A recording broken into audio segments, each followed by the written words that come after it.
የክርስቲያኖ ሮናልዶ ህልም እንደገና ተሰበረ። አልናስር ያ በብዙዎች ኮከብ የተሞላው ቡድን የእስያ ቻምፒየንስ ሊግ ለማንሳት ትልቅ ተስፋ የነበረው ክለብ በመጨረሻ ዋንጫ ሳያነሳ ቀረ። የፍጻሜው ጨዋታ እንደ ፊልም ነበር። ስታዲየሙ በደጋፊዎች ድምጽ ይናወጥ ነበር። ዓለም ሁሉ አይኑን ወደ አንድ ሰው አዙሮ ነበር። ክርስቲያኖ ሮናልዶ የ39 ዓመቱ ኮከብ አሁን በሜዳ ላይ እንደ ተዋጊ እየሮጠ ነበር። እድሜው ቢጨምርም የማሸነፍ ፍላጎቱ ግን አልቀነሰም። ጨዋታው ሲጀመር አልናስር ከፍተኛ ግፊት አደረገ። የኳሱን ቁጥጥር ወሰደ። ደጋፊዎችም ዛሬኛ ቀን ነው ብለው ይጮሁ ነበር። ግን እግር ኳስ አንዳንዴ ጨካኝ ነው። የተቃራኒው ቡድን በፈጣን ጥቃት ጎል አስቆጠረ። ስታዲየሙ ድንገት ጸጥ አለ። ካሜራው ወደ ሮናልዶ ፊት ተመለሰ። ፊቱ ላይ ቁጣ፣ ጭንቀትና የማሸነፍ ጥማት ይታይ ነበር። ነገር ግን ሮናልዶ እጅ አልሰጠም። ተጫዋቾቹን ያነሳሳ ነበር፣ ወደፊት ይገፋ ነበር፣ የቡድኑ መሪ ሆኖ ይዋጋ ነበር። አልናሰርም አቻ ለመሆን ብዙ ሙከራዎች አደረገ። ነገር ግን እድል ከጎናቸው አልነበረችም።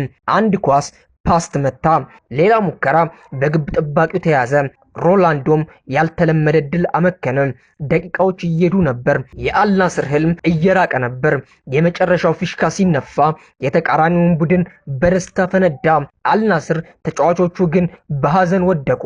ካሜራው እንደገና ወደ ሮናልዶ ተመለሰ። ዝም ብሎ ቆሞ ነበር። አይኑ ውስጥ ብስጭት ይታይ ነበር።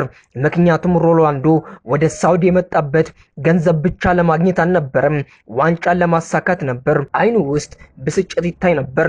ምክንያቱም ሮናልዶ ወደ ሳውዲ የመጣው ገንዘብ ብቻ ለማግኘት አልነበረም፣ ዋንጫ ለማሳካትም ነበር። ታሪኩን ለመቀጠል ነበር። ግን እስካሁን ትልቅ ዋንጫ ከእጁ እየሸሸ ነው። ብዙ ሰዎች አሁን አንድ ጥያቄ እየጠየቁ ነው። ሮናልዶ በአልናስር ቆይታ ዋንጫ ያነሳል? አንዳንዶች እድሜው አልፏል ይላሉ። ሌሎች ደግሞ አሁንም ልዩ ተጫዋች ነው ብለው ይከራከራሉ። ግን አንድ ነገር እርግጥ ነው፣ ሮናልዶ በህይወቱ ሙሉ በትችት ውስጥ ተዋግቶ ነው የደረሰው። ሰዎች አልቋል ባሉት ቁጥር እርሱ ተመልሶ አሳይቷል። ምናልባት ይህ ሽንፈት የመጨረሻው አይሆንም። ምናልባት ሮናልዶ አሁን አንድ ታሪክ አስቀርቶ ይሆናል። ነገር ግን የዛ ምሽት የሐዘን ነበር። የተሰበረ ህልም፣ የጠፋ ዋንጫና ዝም ብሎ የቆመ አንድ ታላቅ ተጫዋች። እናንተስ ምን ትላላችሁ? ሮናልዶ ከአልናስር ጋር ትልቅ ዋንጫ ያነሳል ወይስ የሱ የዋንጫ ዘመን አብቅቷል? ሐሳብና አስተያየታችሁን ኮሜንት ላይ ያስቀምጡልኝ። ይህን ቤት ሼር፣ ላይክ፣ ሰብስክራይብ በማድረግ ቤተሰብ ይሁኑ። ይመቻችሁ።